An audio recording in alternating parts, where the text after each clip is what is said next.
1 week ago, a group of young middle school children, a mixture of boys and girls, all friends, went on a camping trip into the nearby woods. The only reason I know this is because I have a brother who went on this trip. Our parents told him to be careful and not to climb tall trees. He said okay and left. I watched from my bedroom as he walked off and disappeared into the mid-afternoon sun. None of them have come back since they were supposed to. The police were contacted. A search party with only under a fourth of the townsfolk was launched. I was among this party. At first, everything seemed just creepy. The woods is always dark, and there's a rumour that a mental institute inmate had escaped into the woods. Except, it was only a rumour, and there were no mental institutes near our town. So we followed the path they had all supposedly taken, and eventually, we found their camp. The camp was perfectly normal. Everything was in perfect condition, and the fire pit still had some glowing embers. We all sighed in relief. But then I felt strange and started looking around. I don't know what had alerted me, but I knew something was wrong. After 3 minutes of looking, somebody screamed. We all rushed over and looked to see what had happened or what they had found. Several people puked. Some of the women started crying. Everyone looked away. Everyone but me. An intangible mess of body lay before me, burned beyond recognition. It wasn't black like in the movies. It was a mixture of coal black and gooey looking bright red. I looked around and studied the scenario, then saw something that made tears fall down my cheeks. My brother's favourite yo-yo. I'd fallen to my knees and started sobbing. I couldn't, and I still can't believe my brother is gone. As I stared at his carcass, I knew one thing. Whoever and whatever did this was a monster. After a few days, I packed up a few supplies, including my father's .22 pistol, and went on a search into the woods. I was going to find whatever had killed my brother, and I was going to kill it. I told my parents I was heading off to a friend's house for a couple of days, so I was covered. I spent the first hour of my search looking around the area of the camp. Nothing. And I knew I wouldn't find anything, because I had no clue what I was doing. But then I found something different. A cardboard sign saying "this way." Like an idiot, I followed the sign's instructions. After a few hours or so, I came across a small creek with large rocks on both sides.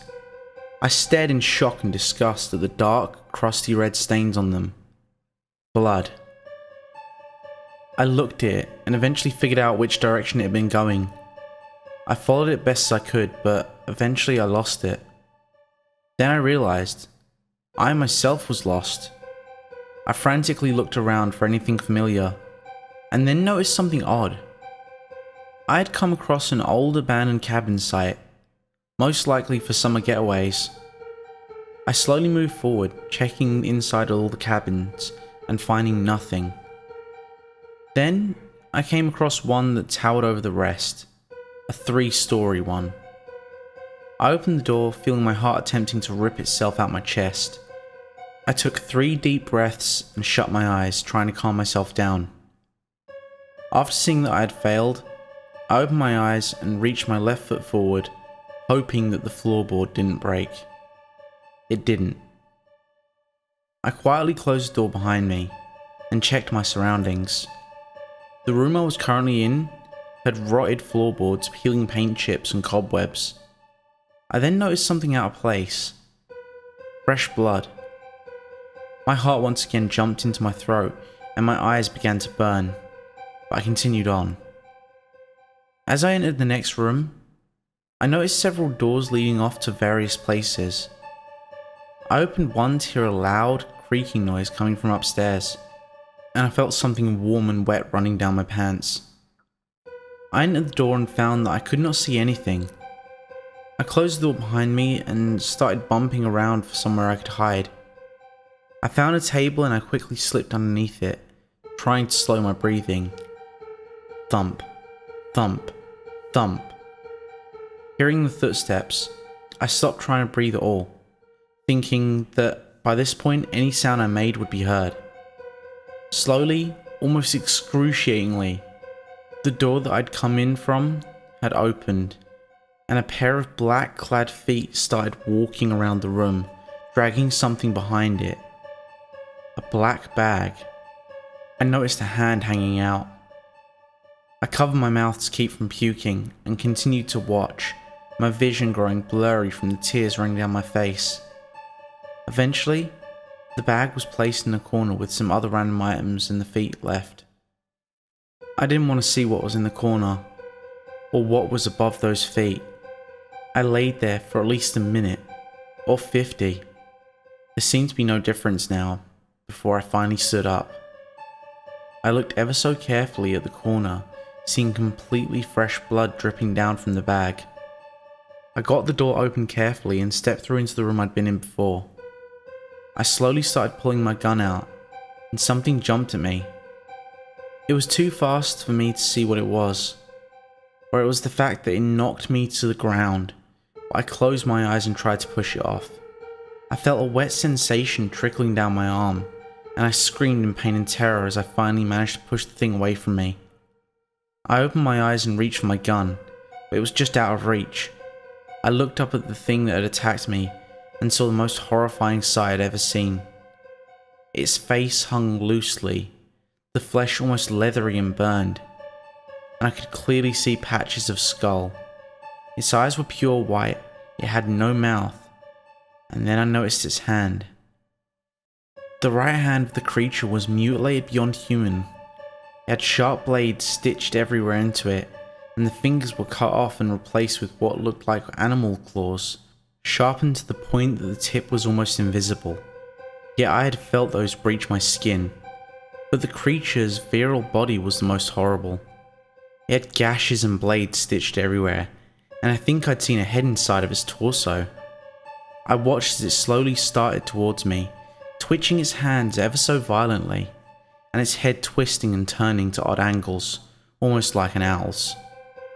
As a last hope, I leaped towards my gun and grabbed it, training the sights upon the creature and firing the entire magazine into its chest. A horrible gurgling screaming sound erupted from it, and the region of its face where the mouth should have been ripped open as a black ichor flowed forth freely. I got up and ran. I ran for hours until I reached the town, never looking back, hoping that it wouldn't follow me. I can still hear the scream to this day. I had gone to my friend's house, bloody, wounded and crying, and I stared at the horror upon his face. He and his family called 911. Evening had fallen, and I thought I'd heard the creature outside again and began screaming incoherently. It had only been a raccoon. The police and an ambulance showed up, and while I was whisked away to the hospital, the police asked me what happened. I told them that I'd seen a creature off in the woods in an old abandoned cabin that had attacked me and tried to kill me. They didn't seem to understand me, so I told them again, and I saw looks of disbelief and judgment on their faces. 3 days later, I was released from the hospital.